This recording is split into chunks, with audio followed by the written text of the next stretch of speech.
Now, according to Metro, a man in an electric wheelchair crossed the street on the corner of Maryland and Reno when all of a sudden a yellow school bus collided into him. The man is in critical condition right now at Sunrise Hospital. Key Largo used to be one of Las Vegas's most prominent casinos. Now it's turned to the eyesore down Flamingo Road. Since April, there has been 37 traffic-related fatalities here in Las Vegas. That averages out to over 9 a month. What the Nevada Department of Transportation is trying to do to combat with these numbers is build signals, like this crosswalk indicator. And right behind me is where the transit center is going to be in the U-lot. But, according to the UNLV master plan, student parking is going vertical. Happening right behind me is a protest in front of the Las Vegas Convention Center regarding the unfair labor practices for taxi cab drivers in the city of Las Vegas. People not only use their phones to keep in touch with the troops overseas, they also use social media, like Twitter or even Facebook. Now, what a pop-up wedding is a person can just show up at the spur of the moment, decide they want to get married, walk down this aisle, exchange their vows, and all of a sudden, they are married. I heard what sounded like a pretty gruesome collision. Abraham Donis was tossing his sign when he heard a disturbing collision.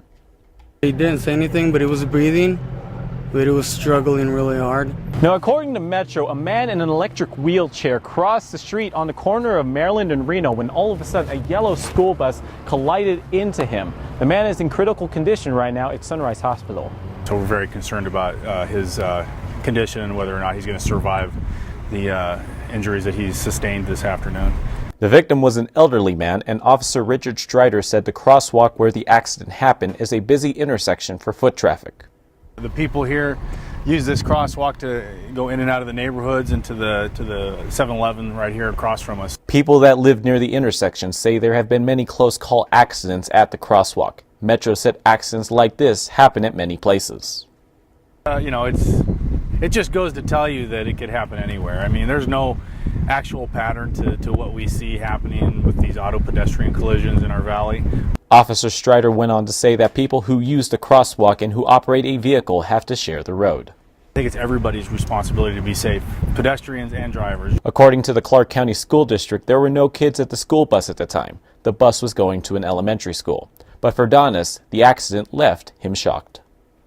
I've never seen that before. Reporting for Studio G, I'm Carl Winder. People who live here will have to put up with them for 30 years, and I probably won't be around in 30 years. Judy Berndorf is one of the thousands of people that populate the small town of Searchlight, Nevada. For the people who inhabit the quaint town, they will have wind turbines courtesy of the U.S. government. But according to the local, not only will it destroy the land, they won't even get the benefits of the wind power. The destruction of pristine desert for very expensive wind power that will go to California. A local Indian tribe that has land in Searchlight isn't opposed to renewable energy. They're against where they put it.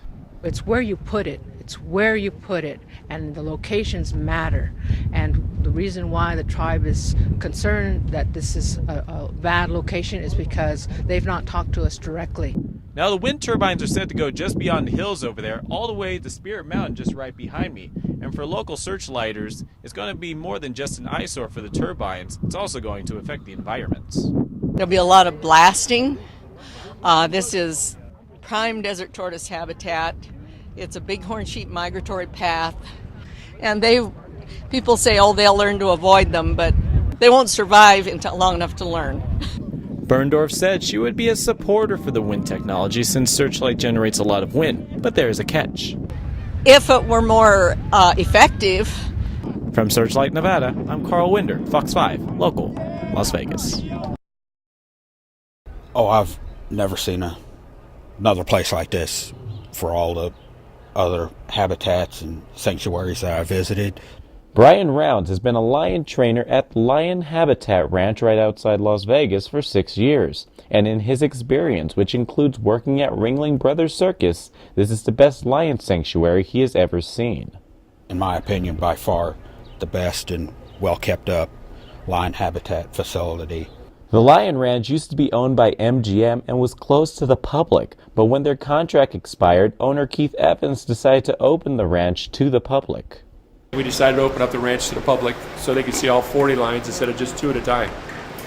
And for Evans, he is more than happy to see the lions he and his staff have raised to just stay on the ranch. We're just happy that they get to stay at home. They don't have to go anywhere now for people to see them. And here at the Lion Rescue, they not only take care of the big cats, they also raise these little cubs. One thing that is unique to the sanctuary is all of their cubs are raised at the ranch. For some visitors, the cubs are the main attraction. My favorite, I'd have to say the cubs. They're so cute. The cubs. Taking my picture with the cub. The ranch houses the most lions in Nevada, and for Rounds, he feels he has the greatest job in the world.